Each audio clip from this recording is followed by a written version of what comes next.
Lalu Imam Ghazali meneruskan dengan pertanyaan yang ketiga kepada murid dia. Baru nak mula lah. Apakah yang paling besar dekat dunia ni, kata Imam Ghazali. Dia tanya murid dia sebelum dia bagi jawapan. Dia suruh murid jawab. Dia boleh je bagi jawapan. Nak dengar jawapan murid, kena tak dengan jawapan guru. Kadang-kadang tak kena pun, kadang-kadang kena, kadang sipi-sipi. Murid-muridnya menjawab, pertama, yang paling besar kat dunia ni ialah gunung yang paling besar. Betul. Yang kedua, bumi yang paling besar. Betul. Besar. Dan matahari yang paling besar sekali. 3 jawapan. Jawapan tu sangat betul, kata Imam Ghazali. Apa artinya? Imam Ghazali tidak mengecikkan hati murid-murid dia. Dia kata betul.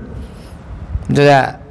Jadi tuan-tuan sekalian, kita semua ni, termasuk saya, jangan kecikkan hati orang. Jangan.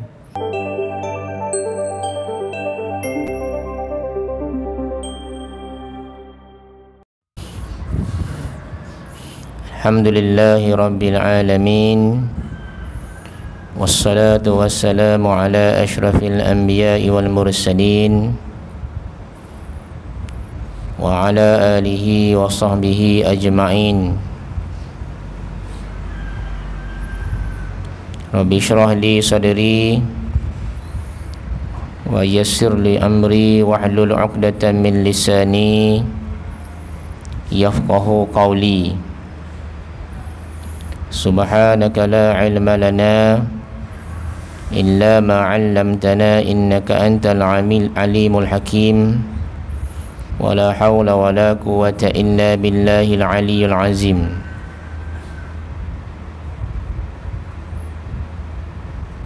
Hari ini kita masuk 2 Muharram. Kita punya niat tahun baru ialah niat pada 1 Muharram. Biasa kita akan berazam pada 1 Januari. Tetapi ramai yang tidak berazam pada 1 Muharram, bulan Islam. Jadi kita kena azam pada 1 Muharram apakah yang kita nak tambah kebaikan. Tambah 1 pun jadilah. Tak perlu banyak-banyak.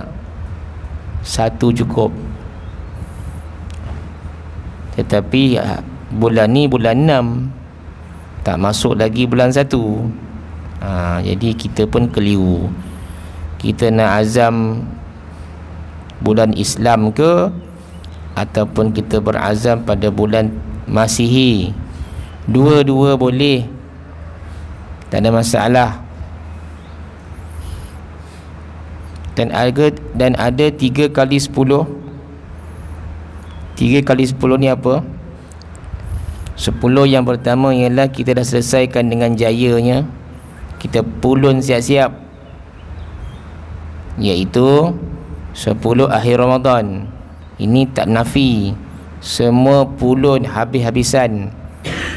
Yang baca Quran sampai khatam, yang bangun malam sembahyang tahajud, yang berzikir, yang bersedekah.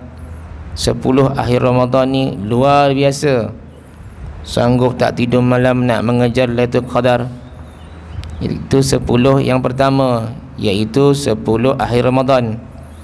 10 yang kedua ialah 10 awal Zulhijjah.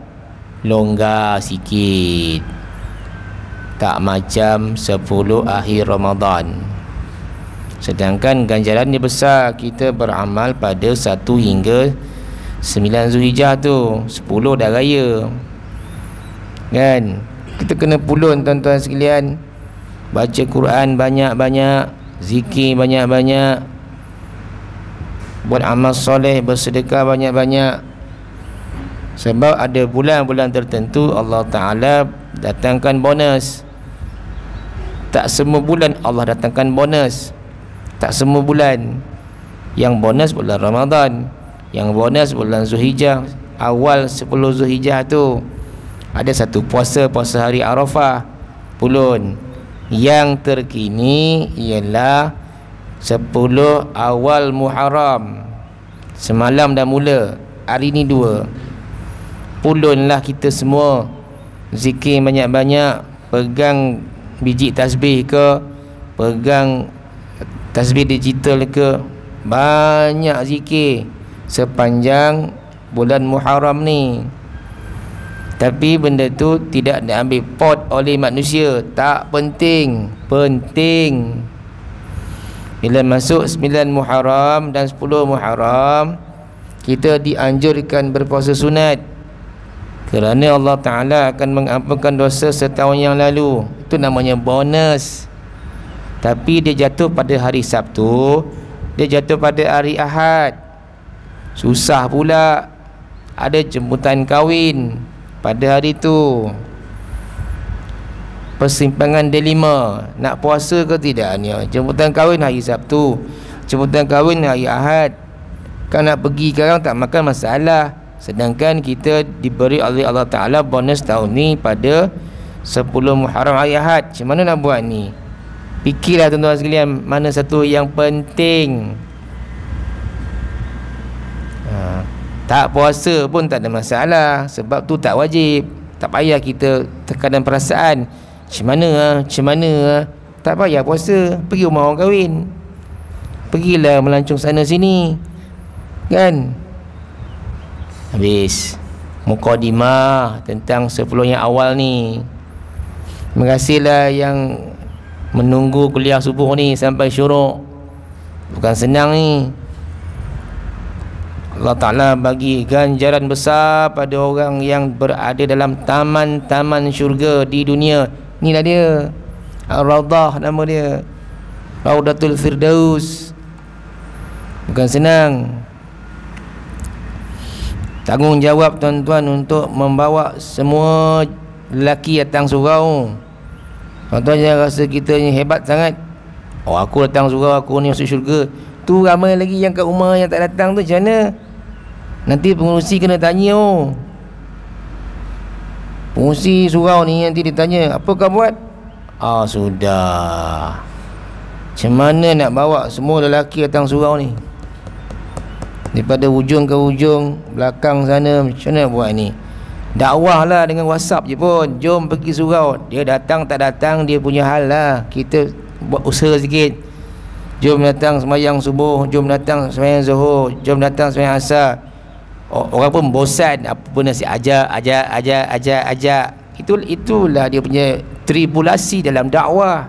WhatsApp je. Tak payah ketuk pintu rumah ke rumah, kita tak mampu. WhatsApp je. Grup kan ada grup taman, grup persatuan, grup surau, grup lorong. WhatsApp je. Assalamualaikum warahmatullahi wabarakatuh. Marilah kita sama-sama datang ke surau untuk sembahyang berjemaah subuh. Datang seorang, tuan-tuan dapat pahala tu. Terbuka hati pula. Okeylah, okey. Aku terlupa, aku terlalai ni. Terima kasihlah kepada orang yang hantar mesej tu. Simple tuan-tuan sekalian. Tak macam Nabi berdakwah teruk, dihina, dibaling batu. Kita WhatsApp je. Tak payah Facebook, WhatsApp je.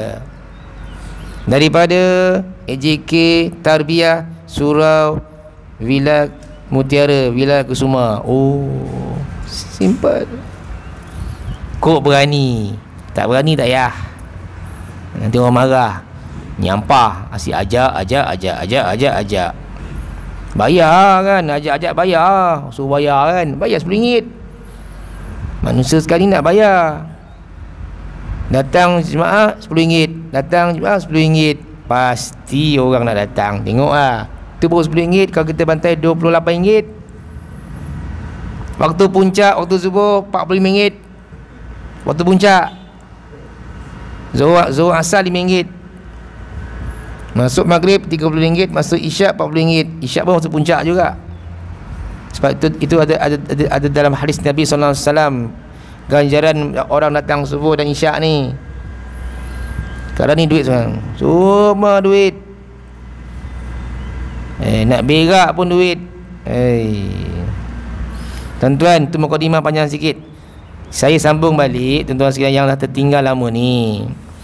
Nasihat Imam Ghazali ada 6. Saya baru baca 2. Hari ni nak sebut yang ketiga. Terlepas pandang benda ni saya dah baca lah. Syaitan lah kacau. Tak payah. Syaitan. Kau balik je, tak payah dengan ceramah. Kau dengan dia sama level je. Itu syaitan bisik. Tak siapa dah orang tu, bukan tokoh mana pun. Kalau tokoh kau duduk lah. Ni orang biasa je. Balik. Sikit-sikit salah setan. Sikit-sikit salah setan. Kita yang syaitan. Kita ni tak kuat. Syaitan memang kerja dia. Kau balik je. Buat apa duduk? Tu syaitan. Termasuk dia kata ustaz. Kau ustaz. Dia pun ustaz juga. Kau balik lah. Kau pandai. Aku pandai. Balik. Syaitan ni. Kalau dia ada, kita boleh lempang dia. Tak nampak. Sungguh tuan-tuan. Kalau dia ada nampak, kita lempang dia. Dan dia kat sini, kat situ, kat atas. Tak aci lah. Dia tak nampak. Tak aci kan. Cendekil lah. Cuma nampak. Dia tumbuk dia kan. Bla. Syuh. Kau nak kacau belah. Boleh. Mana tak nampak mana.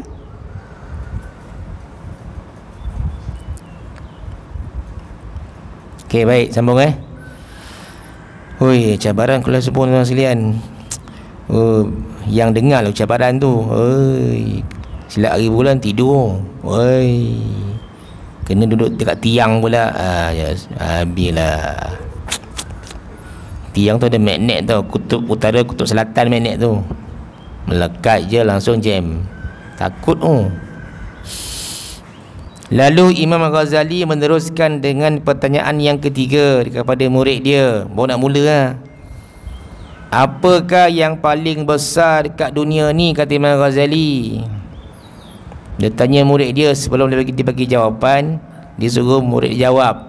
Dia boleh je bagi jawapan. Nak dengar jawapan murid. Kena tak dengan jawapan guru? Kadang-kadang tak kena pun. Kadang-kadang kena. Kadang sipi-sipi. Murid-muridnya menjawab, pertama yang paling besar kat dunia ni ialah gunung yang paling besar. Betul. Asal dunia ni gunung tak ada tuan-tuan sekalian. Tapi berlakunya pelanggaran antara laut dan daratan. Melanggar gunung naik sampai sekarang. Itu asalnya. Tuan tahu tak, Malaysia ni dulu tuan-tuan sekalian dengan Sumatera tu, dia benua, ada tanah tu. Selat Melaka tu dataran tu. Malaysia dengan Sumatera tu kan. Selat Melaka tu bukan selat tu, daratan. Orang pergi jalan kaki je. Bila berlakunya itulah. Kalau kita tengok geografi kan, laut entam jadi selat. Kalau tidak, kita dengan Indonesia tu tak payah naik boat kan, naik kereta je kan. Dulu kalau tengok peta Malaysia tu bersambung dengan Sumatera, bersambung dengan Singapura, bersambung sikit lagi nak sambung dengan Laut Cina Selatan tu tak ada tu.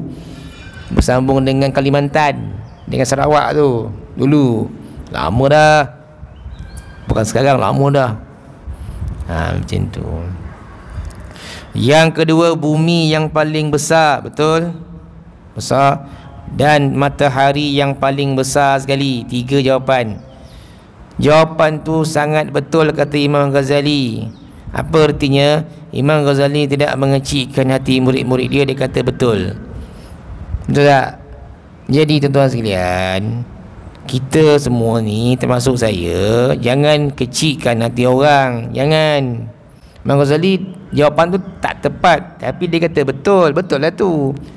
Jawapan Imam Ghazali paling tepat. Sekejap lagi saya sebut. Kita semua dalam hidup kita ni, dalam bila bangun tidur dan sampai kita nak tidur, jangan ada hati kita nak kecikkan hati orang. Kecikkan hati jemaah surau, kecilkan hati jemaah lorong, kecilkan hati mak ayah, kecilkan hati orang rumah, kecilkan hati anak-anak, kecilkan hati pengurusi surau. Bilal kecilkan hati imam, imam kecilkan hati Bilal. Lepas tu bertumbuk. Tuan-tuan sekalian, kecil hati. Tak datang 4 tahun, kecil hati. Kecil hati ni penyebab emosi tak stabil tau. Marah, ya kan. Kecil hati. Orang sebut sekarang ni sentap. Istilah tu dulu tak ada pun. Istilah sekarang sentap, babe. Sikit sentap, sikit. Lepas tu tambah lagi koyak. Siapa cipta koyak ni? Zaman ni lah. Zaman dulu mana ada sentap koyak, tak ada. Rara, re. Siapa cipta ni? Re lah. Kita pun tak faham. Kita pun sebut re lah, re. Apa re tu? Tuan-tuan hati-hati sikit apa benda tu. Macam kawan saya pakai baju BUM, BAM, equipment. Apa tu? Entah, aku main pakai je. BUM, BAM, boom. Kan? Makna tak tahu. Yang main-main kita tak tahu. Kalau jelas loudness, tak apalah. Iron Maiden tu jelas, kita faham. Kumpulan band rock terkenal di dunia kan. Saya ada baju tu dulu. Zaman kejahatan saya ada dulu. Saya ada baju loudness, saya ada loudness. Pakai pergi mana-mana kan. Loudness, kita kan peminat tegar loudness, penyanyi rock kan. Iron Maiden, Scorpion tak main lah. Apa tu, Metallica kan. Nampak macam ni rocker juga kan. Suka. Tapi Allah jangan lupa. Kata Ustaz Zaid terus, jangan jadi najis. Macam tu settle lah. Ini rocker sembahyang tinggal, tak jadi. Yang paling besar atas dunia ni ialah yang susah nak dikawal. Tu sebab dia besar, susah, iaitu nafsu. Ni dalam ni. Nak tahu kita jahat tak jahat ketika Ramadan je. Setan tak ada. Itu janji Allah. Itulah kita yang sebenarnya. Jangan tengok orang, tengok diri sendiri. Ramadan apa kita buat? Buka puasa tak ingat dunia. Setan dari jauh tengok. Dahsyat manusia ni lah. Aku tak cakap apa pun, dia makan teruk sangat. Setan daripada jauh. Dia bila diikat tu, banyaklah ulama tafsir diikat. Setan tak boleh kacau, izin Allah tak boleh. Itu janji Allah dengan setan. Kau jangan kacau. Baik, duduk ujung kan. Geram aku tengok dia ni. Geram aku tengok ni. Geram betul lah. Sebulan tu tidur aja. Tu kita tidur lah. Aku tak suruh tidur pun dia tidur kan. Tidur je. Nafsu lah, tidur je. Quran tak nak baca, zikir tak nak buat, bangun malam tak nak. Tu nafsu Ramadan tu. Baru kita tahu kita siapa. Malas je. Tu kita. Syaitan tak ada. Kan ada setan. Ada yang ulama kata dia dihantar ke laut. Ada yang kata dia duduk di sebelah neraka. Macam-macam. Ada yang diikat betul. Wallahualam. Yang penting syaitan tidak ganggu kita ketika Ramadan. Tu yang kita zikir sampai 14 juta tu. Zikir banyak tu. Boleh khatam Quran, Masya Allah. Boleh bangun sahur, boleh bangun malam. Power. Sebab syaitan tak ada. Tuan-tuan, nafsu ada 7. Yang pertama saya sebut, kalau tak habis 7, kita sebut 2, 3, 4, 5 lah. Biasanya tak habis 7, sambung bulan depan. Nafsu pertama ni nafsu yang paling jahat. Paling jahat. Berani buat jahat. Lepas tu tak nak ambil iktibar. Yang keempat, bangga dengan jahat yang dia buat. Tu nafsu amarah. Antara contoh nafsu amarah, nak marah je. Tu amarah tu. Kan ada kes orang apa pukul purit kan dalam kereta kan. Kan viral kan. Pukul ke apa dekat budak tu, dekat kan viral. Seorang manusia memukul seorang budak dalam kereta kan. Dia pukul budak tu kan. Panabaran kan.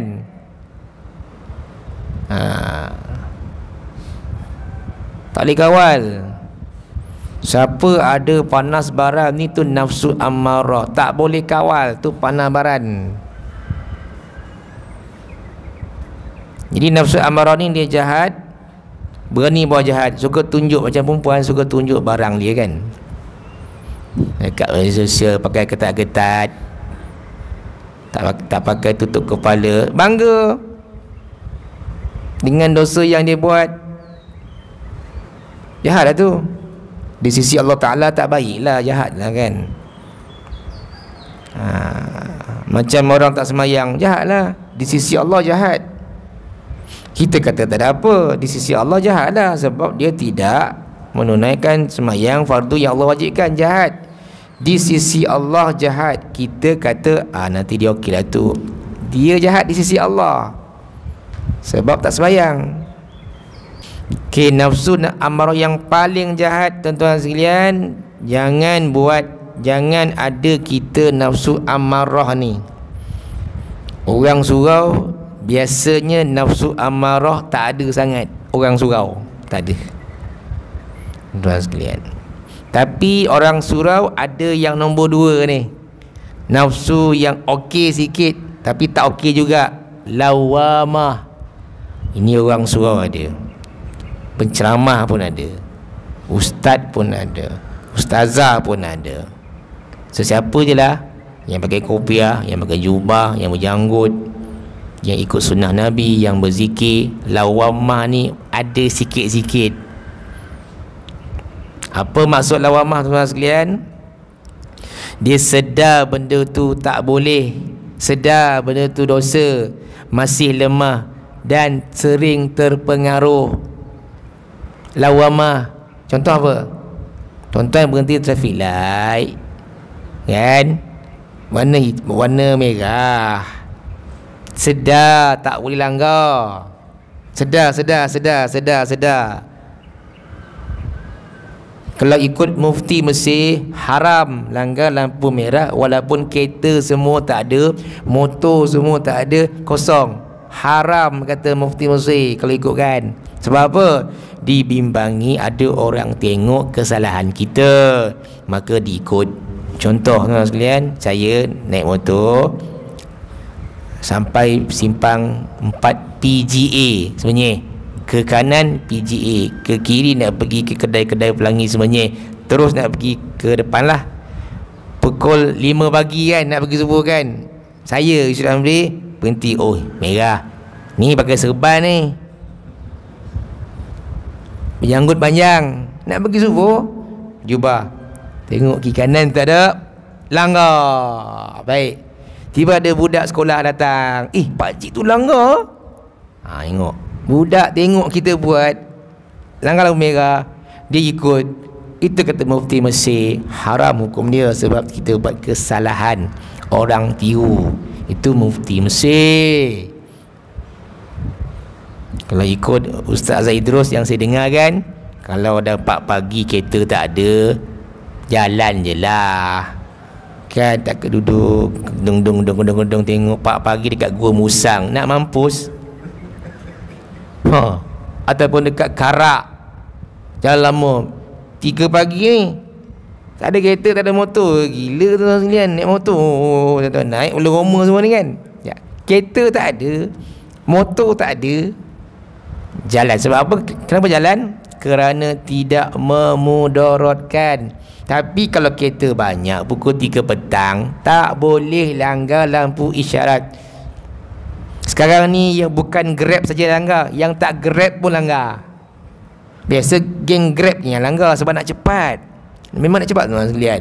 Yang tak Grab pun langgar juga. Sebab apa? Nak cepat. Tapi bahaya. Banyak kali dah accident tuan-tuan sekalian. Kita dah lalu hijau, merah pun bom langgar. Bahaya. Itu sebabnya Mufti Mesir dia kata haram kita langgar lampu isyarat kalau merah. Lawamah ni sedar tak boleh. Yang kedua, sedar tak boleh tengok perempuan buka aurat. Sedar amoy tu tak boleh tengok sedar ni, tapi nak tengok juga. Nak tengok dia punya kaki besar mana. Semalam aku tengok nyonya ni kaki kecil je, ada hitam-hitam. Okeylah, hari ni dia tengok amoy pula putih melepak. Bini aku pun tak macam ni. Mulalah fikir. Tu lawamah tu. Sedar. Amarah langsung tak sedar. Memang amarah langsung tak sedar. Dia memang buat jahat je. Yang baik dia kata jahat, yang jahat dia kata baik. Itu amarah, bisuk tu. Teruk sangat. Orang ajak kebaikan, dia ajak kepada kejahatan. Itu amarah. Kan Quran sebut orang munafik ni suka ajak kepada kejahatan. Oh, jom kita minum arak, jom kita pergi enjoy kat kelab malam. Tu amarah tu. Jahat. Orang nafsu amarah ni dia suka cucuk orang tau. Cucuk amarah tu. Suka dengki ke orang, suka panaskan dalam grup WhatsApp. Amarah lah tu. Dia suka provokasi dalam grup WhatsApp. Ada dia ni bergaduh dalam grup WhatsApp. Ada mamat ni Menio dalam grup suara pun ada kadang-kadang ni. Dia panaskan suasana kan. Dia panas, dia belah. Betul perangai tuan-tuan sekalian. Dan susah nak ambil iktibar apa yang dia buat. Sampai ke mati buat jahat. Kita punya syuruk 4 minit ya. 5 minit 6. Lambat je. Hei tuan-tuan sekalian. Baik, lawamah dia sedar masih lemah. Baik. Yang ketiga, nafsu yang tak baik ni okey sikit tapi tak baik juga. Namanya nafsu mulhamah. Nafsu mulhamah tuan sekalian, dia tak tetap macam lawamah. Dia ni buat amal banyak tetapi buat jahat pun banyak. Okay? Lawam apa tu mulhamah ni tuan-tuan sekalian. Zikir banyak, Quran banyak, semayang banyak, tetap tengok video lucah. Apa? Mulhamah.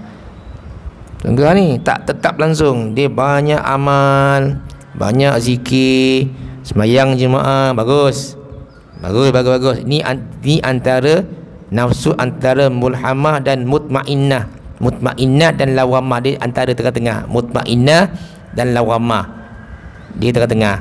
Iaitu banyak ibadat, banyak buat amal, banyak zikir, tapi malam tengok filem Hindustan. Macam pakcik yang saya jumpa tu lah dekat satu surau. Saya cerita bab ni. Ada manusia ni puasa bagus, zikir banyak, tapi buat jahat. Lepas tu dia jumpa saya, Ustaz, saya ni tak boleh dah tinggal lah Ustaz. Setiap malam saya ada Netflix. Oh, nampak? Pakcik tua tu pun ada Netflix. Saya tak ada. Anak saya ada, kongsi adik-beradik, bayar bulan-bulan Netflix. Esok tak main lah kan Netflix. Kau tengok apa Netflix tu? Macam-macam cerita. Kau hati-hati. Baik. Pakcik tengok apa? Saya Ustaz, kuliah maghrib tak pernah tinggal. Semayang jemaah selalu datang. Tapi ada satu tabiat saya tak boleh tinggal sejak saya muda sampai sekarang. Pakcik, apa bendanya? Ustaz tak boleh tinggal tengok filem Hindustan. Saya tahu Ustaz, Hindustan tu tak baik tengok, sebab ada benda-benda tak elok, perempuan-perempuan seksi dan pak pusat semua kan. Itulah saya rasa bersalah lah Ustaz, tapi dah menjadi habit. Itulah tuan-tuan sekalian, nampak? Siapa kata tengok Hindustan tu halal? Manusia ni belum bertakwa kepada Allah SWT. Halal. Kenapa halal? cerita Hindustan ni banyak cerita pasal kekeluargaan, betul, tapi ada yang tak elok segi pakaian, kan, berpeluk-pelukan. Macam juga filem-filem Melayu, tuan-tuan sekalian, yang ada yang bukan suami isteri, yang berpegang-pegang, yang berpeluk-pelukan. Filem-filem Malaysia contoh, kan, boleh tengok ke? Tak boleh. Kita sedar benda tu lawamah, kan, sedar, tapi kita buat juga, tengok juga, tuan-tuan sekalian. Jadi mulhamah ni orang yang sedar juga. Sedar ni banyak buat ibadat. Macam tuan-tuan lah, banyak ibadat. Jagalah benda tu. Habis, tuan-tuan sekalian. Nafsu yang keempat sebelum kita tutup, ini 4 je. Lepas mutmainnah, tinggi lagi nafsu radiyah. Tu tinggi sangat lah tu, kita boleh rebut. Okey. Kemudian nafsu tinggi lagi nafsu mardiyah pun boleh rebut, tapi tak boleh tak sempat pagi ni nak sembang. Last kali nafsu kamilah, tuan-tuan sekalian. Nafsu ni kita tak boleh rebut dah. Nafsu kamilah, nafsu yang hanya diberikan kepada nabi-nabi dan rasul sahaja. Amarah, Yusri Amri ada mungkin. Lawamah, Yusri Amri ada. Mulhamah ada. Itu kita, baik. Mutmainnah kita boleh rebut. Radiyah boleh rebut, tapi kena usaha lebih. Panjang perbahasan ni, tapi saya sebut dulu.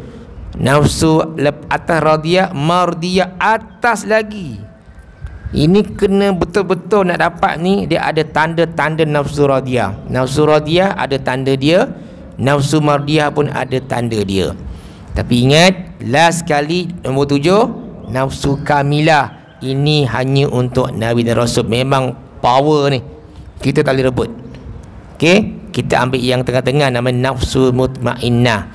Ada 3 tanda orang yang ada nafsu mutmainnah yang disebut dalam Quran. 3 tanda, ada 3 tanda ni, bermakna kita sudah memiliki nafsu mutmainnah. Amarah tak ada, lawamah tak ada, mulhamah tak ada. Bagus dah. Kita hanya ada apa? Nafsu mutmainnah. 3 tanda. Baik. Yang pertama, orang yang bernafsu ni, nombor 1, benar-benar baik. Ada tak agak-agak? Baik pada semua segi. Baik. Pergi kat balik kampung, dia baik. Pergi ke stadium, dia baik. Matang surau, dia baik. Kat rumah, dia baik. Tempat kerja, dia baik. Dekat tandas, dia baik. Jumpa kucing, dia baik. Jumpa anjing, dia baik. Benar-benar baik. Ada orang dekat rumah dia baik, dekat tempat kerja dia jahat. Tempat kerja dia baik, kat rumah dia lempang bini. Baik. Kat rumah baik, dekat tempat kerja baik. Balik kampung tak baik dengan mak ayah. Balik kampung ke Kelantan, kedekut nak mampus. Oh, dengan bini kita boleh bagi dia makan semua yang sedap. Tempat kerja belanja kawan-kawan makan. Balik rumah tak nak keluar duit untuk belanja mak ayah makan. Nampak? Tak baik. Dia baik ikut geografi, kan? Dengan jaga tak baik, dengan cleaner tak baik, cakap kasar, itu tak baik itu. Dengan imam cakap baik-baik, dengan siap cakap kasar, tak baik. Ini bukan nafsu mutmainnah.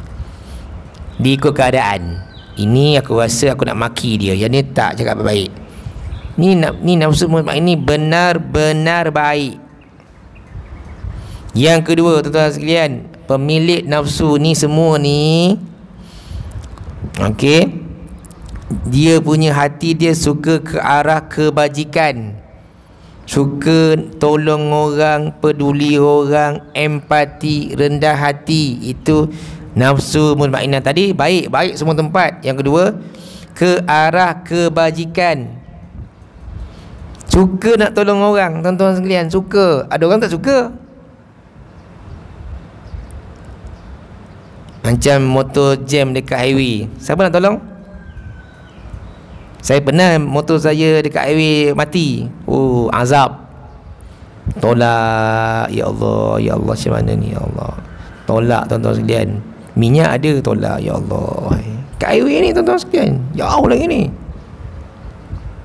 Allah hantar seorang remaja rempit. Bukan remaja rempit lah, nampak gaya macam tu lah kan. Naik RZ. Dia berhenti, tak banyak cakap, bang, naik. Oh, RZ. Dia bawa laju tuan-tuan sekalian. Dia tolak motor saya tu macam dia bawa sampai kedai motor. Muka hitam, ada tanda banyak, tanda macam orang kena pukul. Apa tu, kesan apa, parut dekat muka banyak. Seluar jin koyak kat lutut dua-dua. Oh lama, saya kisau kan. Tapi dia tolak RZ.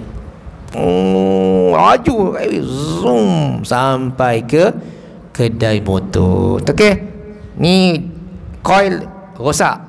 Direct dia cakap, coil rosak. Dia tak cakap apa, dia tak check pun. Ini coil rosak. Betul tuan-tuan sekalian. Kasyaf. Betul. Sebab mati motor ada coil dalam tu, rosak. Power mak rempit ni, dia ada mata dia tu macam Allah buka kasyaf tu. Wah, hebat. Bab motor je lah. Bila saya mati motor, saya tahu dah ini coil, plug ataupun ECU. Itu je. ECU lah kan, maksudnya dalam tu ada box ECU. Kalau RS tahu dah kenapa mati, ECU rosak, tahu dah. Siapa yang naik motor lah. Yang tak naik motor jangan cakap banyak lah kan. Tak naik motor tapi cakap pasal motor, janganlah. Nampak? Tolong orang, tuan-tuan sekalian. Itulah orang nafsu mutmainnah. Kita nak bantu tapi tak reti tolak motor. Jangan berhenti. Kenapa bang? Motor matilah. Okey, jangan, baik belah je. Betul. Kita tak boleh tolak. Jangan kita berhenti. Bang, apa khabar? Baik. Kenapa bang ni? Okeylah. Dia pun tanya je. Kalau kita confident boleh tolak. Saya tak boleh tolak. Saya pernah tolak tapi tak jalan. Tak pandai. Tak boleh. Jangan berhenti. Doa, ya Allah, nanti adalah yang berhenti tolakkan motor orang ni. Tolak motor enggak senang ke guna kaki? Payah kena naik bukit macam. Kan. Jadi kita ni kadang-kadang nafsu kita ni kadang tak suka tolong orang, tuan sekalian. Jiran sakit tak nak tolong. Jiran nak beranak tak nak pergi tolong hantar. Buat tak tahu je kan. Betul tak? Jiran saya tu dia suka sapu ujung ke ujung. Seorang makcik ni, kakak ni, dia suka sapu. Lorong saya terbersih di Pelangi Sunyi tau. Sebab dia tolong sapu ujung ke ujung. Ada 40 rumah, 40 pintu. Pagi-pagi dia akan sapu halaman rumah orang. Bersih hari-hari tuan-tuan sekalian. Daripada ujung tu, daun gugur, sapu. Baik kakak ni. Rumah saya bersih, dia sapu rumah saya. Bila saya balik tuan-tuan sekalian, dia nampak saya balik, dia bekerja buka pintu rumah saya. Rumah saya tak ada automatik. Ramai rumah saya, rumah jiran ada automatik. Tek-tok buka, tek-tok tutup. Senangnya dunia punya nikmat. Saya tak ada. Saya balik kat turunnya, dia pun tengok saya balik, dia buka pintu rumah saya. Baik tak sekalian? Baik. Jiran ni dia suka peduli. Kita peduli tak? Tak. Kain hujan basah biar je. Jiran sebelah saya tu pula suka bagi makanan. Sikit-sikit bagi makanan, sikit-sikit bagi makanan, sangkut dekat pagar. Baik. Kejap-kejap balik bagi durian, kejap balik bagi durian. Dia balik kampung ni durian. Kita pula tak bagi apa, tak balas apa-apa pun. Jahat. Tak balas. Kejap karipap, kejap ada soto, kejap ada baik je sebelah kanan saya, kiri pula pun sama baik.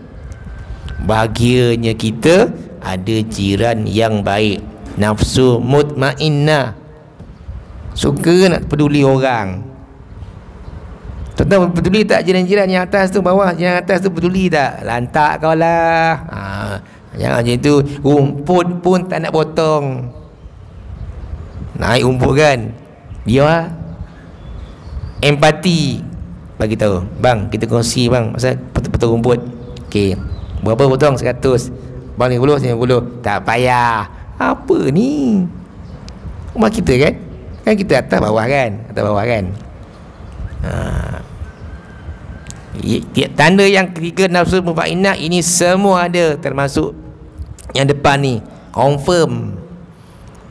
Apa dia tuan-tuan sekalian? Nafsu mutmainnah ni, dia suka nak ibadat je. Apa nak buat ni? Bekerja tadi nak sembahyang subuh, sembahyang sunat sebelum subuh tu, Allah, sampai-sampai okey. Nak ni mutmainnah ni. Jenis orang yang tak kisahlah, tak buat pun tak apa. Tak, dia nak bekerja, nak sembahyang sunat sebelum subuh, tuan-tuan sekalian. Suka nak ibadat, suka nak buat kegiatan zuhur dan kegiatan zuhur, suka sangat. Tu nafsu mutmainnah. Lepas tu suka nak jadi imam, tolong kan? Imam tak ada, dia tolong. Bagus. Bilal tak ada, itu ibadah lah tu. Pergi kan, balik sekarang aku nak buat sembahyang duha, dah setting dah di perancangan dia. Balik sekarang sembahyang duha 2 rakaat. Lepas duha aku nak baca Quran sekejap. Lepas tu aku nak tolong orang rumah aku macam-macam lah. Setting dah, nanti sebelum nak zuhur aku kena tidur, namanya tidur kailullah. Dia setting betul ni hidup dia. Dia dah setting dah. Tidur kailullah ini tidur sunnah Nabi. Dan kalau segi perubatan, siapa yang beramal dengan tidur kailullah, jantungnya akan jadi sehat sampai di hujung usia. Siapa kata? Doktor kata. Doktor buat kajian, kenapa Nabi tidur kailullah. Saya tahu. Doktor buat kajian, bukan dia saja, sentiasa hari-hari tidur kailullah. Kalau yang pencen setengah jam lah, sebab duduk rumah kan. Yang tak pencen tu, yang kat pejabat, lebih kurang 20 minit 10 minit duduk dekat tempat kursi tu sekejap saja. Tak terjaga cukup. Sebenarnya baik untuk jantung. Tuan-tuan boleh amal. Setengah jam pun okey. Setengah jam tu maksimum lah. Kalau 10 minit tak cukup kan? Tak cukup 10 minit tu, setengah jam. Sejam tak boleh. Sejam tu nanti kita jadi tak bangun-bangun. Kita akan tidur sampai pukul 3 petang. Jangan, bahaya. Niat kadullah 1 jam, 12.30, insyaAllah 1.30 bangun. Kita bangun 3.30, tak boleh. Tuan-tuan jaga tau. Saya kat pejabat sandar je kan, sandar. Dah niat tau. Betul, niat tu Allah akan jaga. Niat 10 minit je, tak jaga. 10 minit. Okey, bangunlah, pergi ambil uduk. Lepas tu pergi surau. Surau berdekatan dengan sekolah lah. Pergi. Dia punya kesan lepas jaga tu, dia segar lah. Dia segar macam tu kan. Dia terjaga macam tu, dia segar. Segar terus. Segar sampai malam. Tu hebat tu.